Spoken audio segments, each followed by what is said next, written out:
Okay, this is a 2015, so that's a Mk8 Transit 350 Trend rear wheel drive. Changing the bearing today. My son's going to do most of the work because I'm not up to it. So the first job we're going to do right now is get the old breaker bar and get these 21s off. One there and one directly behind it. And all that whole unit, the caliper housing and that will just come off. And then you move on to taking these off. And then you've got to turn the wheel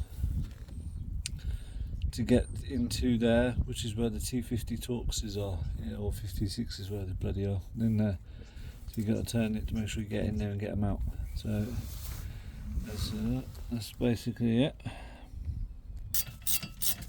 Okay, so these bolts are out as said, and as you see my son's just taken out the, are they the T50s or 56s?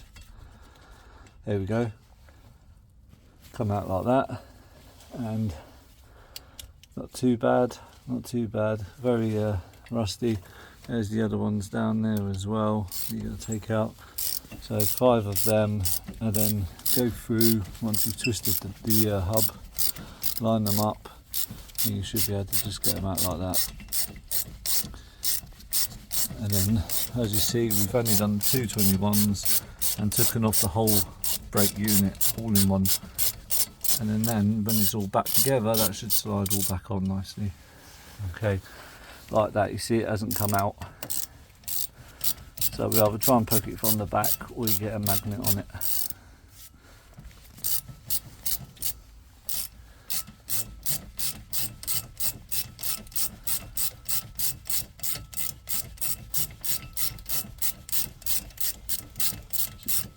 Is it going to come out? No, you see, so we're just in there, so we'll just have to try and dab it out, or magnet, or try and poke it from the back.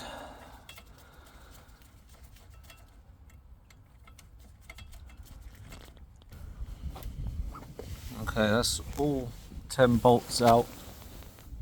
Again, lining up like that to get the MTs out. They're out, and my son's got this amazing tool. It's also a grabber,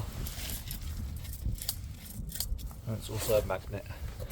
Breaker bar, there's the T that you need,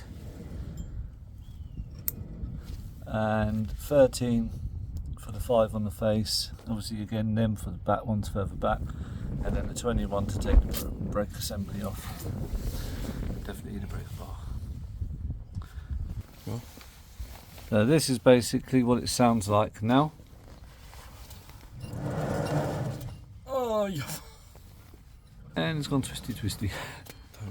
So there you go. Right, okay, let's try and get it off. This can take hours. We'll just give it a couple of bashes first.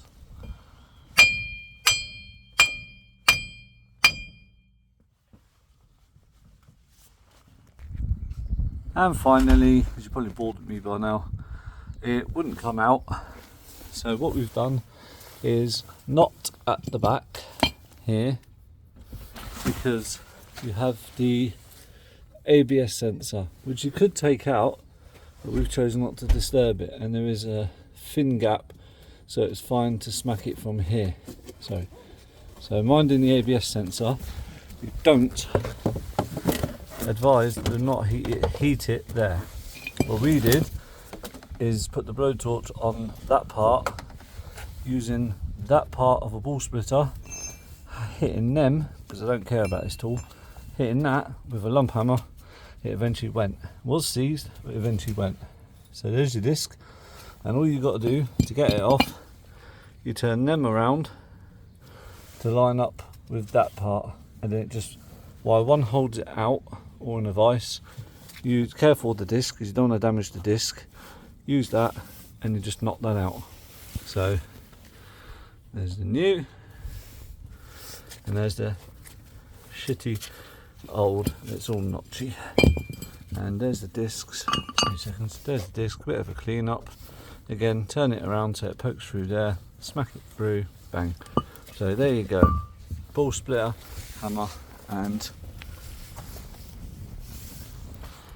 said blowtorch.